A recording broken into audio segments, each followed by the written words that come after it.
Well, they're big and small, strong and weak, ugly and shifty, beautiful and sleek. They hop, they jump, they slither and slide, come out in the open and they run and hide. It takes all kinds to live in Bug City. Some are weird and some are pretty. Come on down, let's meet in Bug City. Don't let them bug you. There's nothing to be afraid of. Bugs can be fun. We're all friends here. So come on down, let's meet in Bug City with Christina, Ricci, Dr. Art. And don't forget me, Bugsy Seagull.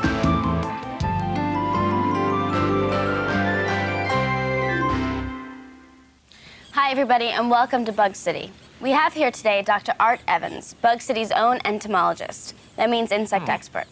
And my, well, let's just call him one-of-a-kind co-host, Bugsy Seagull. Bugsy Seagull? I can't believe my eyes. What are you doing with a dictionary? Just a minute. I'm reading a dictionary here.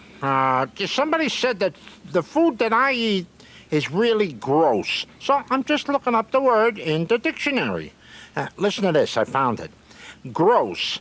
That means vulgar, indecent, outrageous. Huh.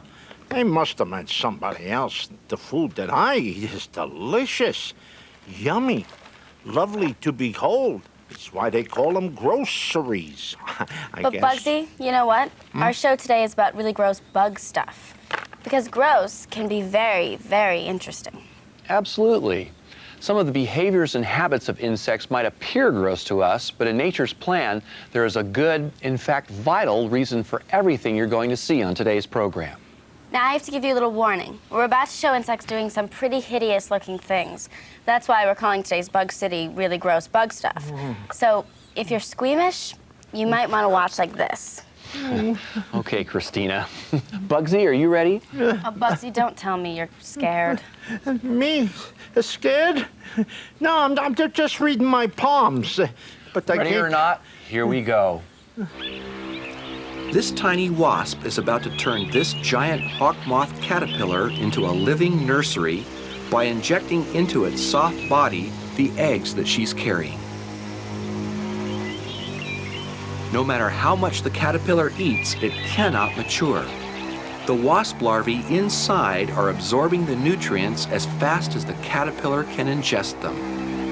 When the larvae are ready to pupate, they will eat through the walls of its body to spin their cocoons. On this one caterpillar, these fluffy white cocoons will produce scores of new wasps. Caterpillars are used or eaten by a vast array of creatures. We in Western cultures would be amazed at how popular they are as food items in other parts of the world, such as and sold as food in marketplaces. Caterpillars are insects in their larval forms, and the larvae of many insects are so prized as food that they employ ingenious and sometimes gross disguises. This one wears a coat that looks like a fresh bird dropping, hardly an appetizing meal. This beetle larva has an equally gross defense. After every meal, it excretes its food waste into long, wild-looking tendrils. It lets the excrement harden and collects it, carrying it around on its back. Every time it eats, it gets bigger, and so does its gross thatch of its own waste. What we just saw was gross enough, but I have a hunch there's something really disgusting in that tray. Among the so-called gross insects, maggots like these have the worst reputation of all. Gee, I can't imagine why. But the fact is, this larval stage of the fly is very beneficial. Ooh, delicious. Oh, Yummy maggots. Good. oh dear.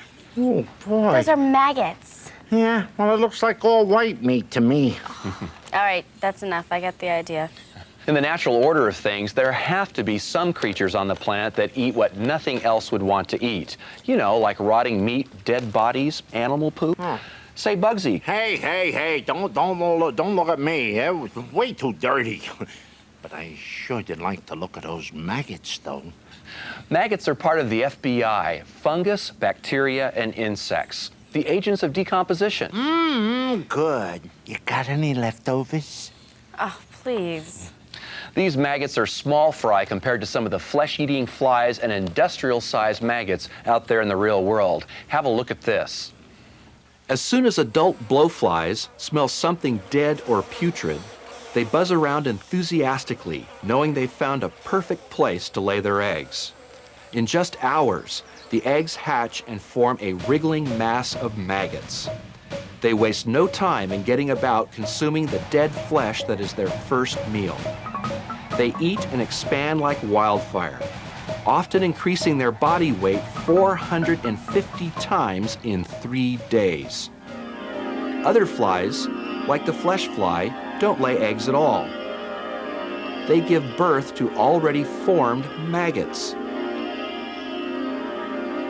Maggots have little hook-like mouth parts, which make them very efficient at tearing into flesh. On a single corpse, you might find maggots and pupae of several different kinds of flies. The development of the newly hatched fly is so predictable and precise that detectives can actually tell how long a body has been dead by determining the ages of the fly maggots and the pupae on a corpse. These flies, like many other insects, will generally lay huge masses of eggs and then, well, just fly off, leaving their young to fend for themselves. But some insects, nothing could compare to the dung beetle. These scarabs' whole life is built around animal excrement. Adult beetles suck out the nutritious fluids, their favorite food. They also laboriously pack it into balls and roll it great distances to provide food for their young. They dig holes in the ground to bury the dung balls, in each of which has been placed a single egg. Hard to believe, but there is fierce competition among these beetles for the right kind and texture of dung. Though this probably seems like a disgusting way for something to live, think how much more disgusting our world would be if there were no creatures willing to eat animal droppings. It isn't just strange desert scarabs that thrive on dung. In rainforests with howler monkeys, there are beetles who live solely on their dung. Since whoever gets to the excrement first gets the freshest food, the beetles quickly carve out chunks of dung and drop to the ground to fashion them into balls for burial. And people criticize my eating habits. What do I have? An octopus here, a little squid there, maybe some week-old French fries off the beach. Big deal! You know, Bugsy, I just realized all we've ever seen you do is eat. Have you ever had a job? What? He means, have you ever, worked? Nah, you kidding? Me? I got lots of friends. They do the work. I let them take care of me. You know, in the world of science, we have a word for that. Parasite. Uh-oh. Oh, yeah. Parasite. That's somebody from Paris. The sights, like the Eiffel Tower, French fries, escargot. Well, no, Bugsy. A parasite, gently put, is a species that gets benefit from another species without having to give anything back, and often at a very great cost. This nest of bumblebees has been invaded by one of nature's most prolific parasites, the mite, a tiny cousin of spiders and scorpions. Every bumblebee in this colony has been covered with the blood-sucking little parasites. No matter how hard the bees try, there is no way of getting the mites off of them. There are mites who live with humans, too. The inside of this vacuum cleaner shows that we pick them up on our carpets and upholstery. There are, in fact, all sorts of mites living with us. Bed mites, which feed on skin and dried mucus from our bodies, infest most of our beds, no matter how clean we keep them. In fact, There may be up to 200 million of these minute critters in an average household bed. Fleas. Now, if these weren't itchy, biting bloodsuckers, we'd regard them as truly amazing animals. In an empty house, flea larvae can stay immature, feeding on old skin flakes in the carpet for as long as 2 years. When a warm-blooded host, such as people or our pets, arrive, the heat and carbon dioxide from their bodies trigger the larvae to mature into adults. Fleas, though they may look strange and unique, are true insects with similar basic features to an ant or a beetle. They have 3 body parts: the head, the thorax, and the abdomen. It's the muscles in the thorax and legs which power these incredible jumpers. As insects, fleas also have 2 antennae for sensing their surroundings and 6 legs. Unlike most insects, they have flat, smooth bodies to help them move easily through hair, and they have no wings. Wings would only get in the way of reaching a meal of blood through the furry skin of a mammal.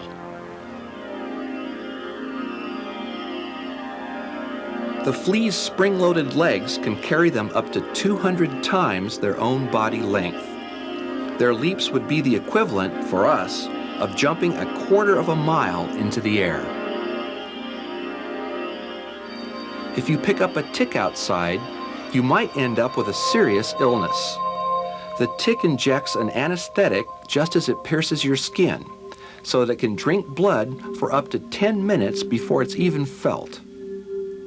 When it's full, it merely drops off and rolls away, until the next time it gets hungry for blood.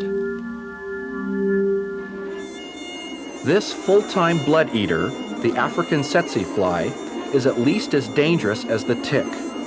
The tsetse is able to find its victims by smelling carbon dioxide, that is, the exhaled breath of warm-blooded mammals, and that includes us. Tsetse flies carry a deadly parasite picked up by drinking the blood of wild animals. These parasites somehow don't hurt the fly or other animals, but when the tsetse fly pierces the skin of humans and injects parasites into the bloodstream, the result of the infection is often death. Christina, this is so unlike you. You get along fine with all kinds of insects. Well, okay. But the bad news for you is that you're far more likely to be made sick, literally sick, by the common housefly that invades us all in the summer. Ordinary flies have been known to carry and spread cholera, typhoid, dysentery, polio, all kinds of nasty diseases. I'll protect you, Christina. Bring 'em on. Oh, listen, I love to play fly tennis. Charge! What? Hey, my swatter hit your sweater. Sorry. Funny. Pardon moi. I'm just clowning around a little, fly tennis. And there it is, the common housefly, no friend of the human. Part of the problem with houseflies is that they never stay in one place, which you know if you have ever tried to swat one. They don't build nests at all. Flies are nomadic, always on the move, eating, excreting, and spreading about whatever they may have picked up to the next place they happen to land. Another of the housefly's best tools, and one of our worst enemies, is its long, straw-like proboscis. At the tip of the proboscis is a broad, sponge-like tongue with which it sucks up liquids, preferably sugary ones. Houseflies can carry up to 2 million bacteria, and wherever they land, they leave a little sample. The lesson here is, when flies are around, cover your food. Something must eat them. Tell me something eats them. Actually, one of the most fascinating relationships between plants and animals has to do with the so-called carnivorous plants that trap and eat insects. Flies are among their favorite meals. All right, great. Somebody order me a dozen. Most of these plants live at the shores of lakes, swamps, and ponds. These sticky little beads are a death sentence for any insect that touches them.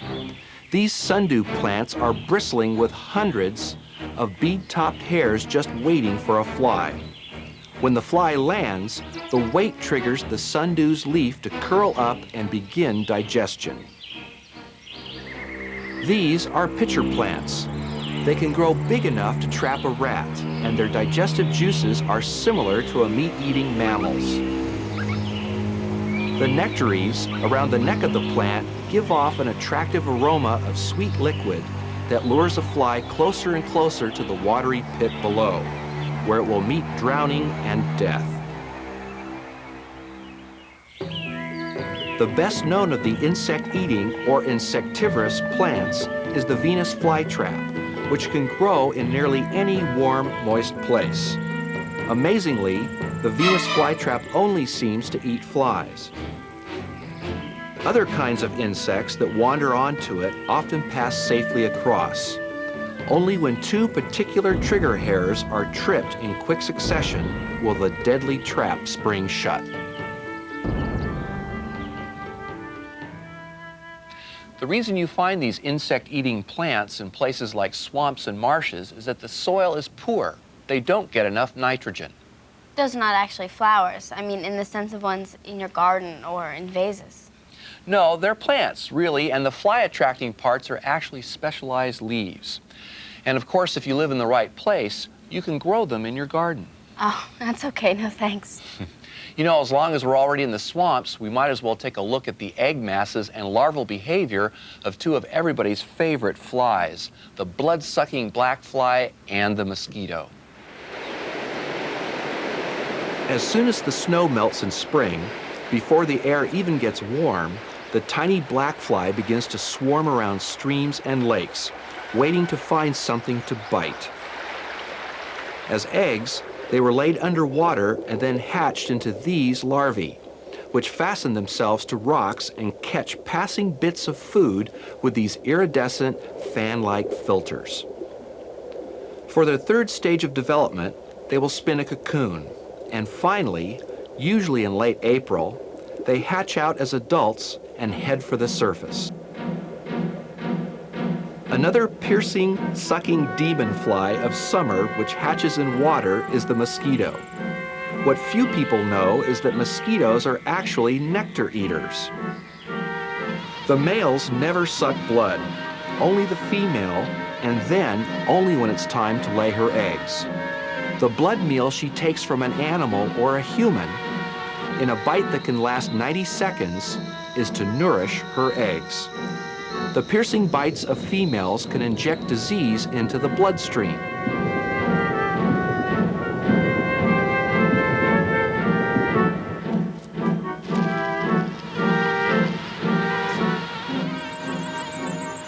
As soon as the female has had her blood meal, she begins to look for a puddle or pool of still water to lay up to 200 eggs.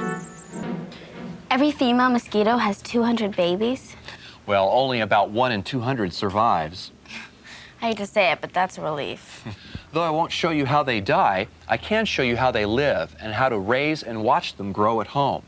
I have a couple of mosquito breeders here. The bottom compartment is designed to carry the aquatic larvae, and the larvae are called wrigglers, and you can see them swimming around. And of course, there's a funnel here, and when the adults emerge from the pupa, they fly up here out of the water. Now remember, it's only the female mosquito that bites. She needs a blood meal so her eggs will mature.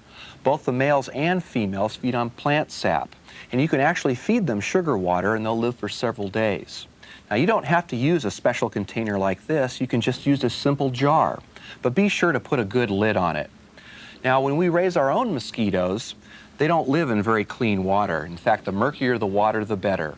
And you can help make that water murky by adding in rabbit pellets or grass clippings. The larvae are herbivores. They feed on plants. You can even add some flaked fish food. Now, mosquito larvae are very easy to find. Any receptacle of water will contain mosquito larvae. And you can simply take a strainer like this and just scoop out the larvae and put it into your mosquito breeder. Now, the larvae cannot spread disease at all. They don't bite, they're absolutely harmless. And you can put the lid on and watch the entire life cycle take place inside that one container.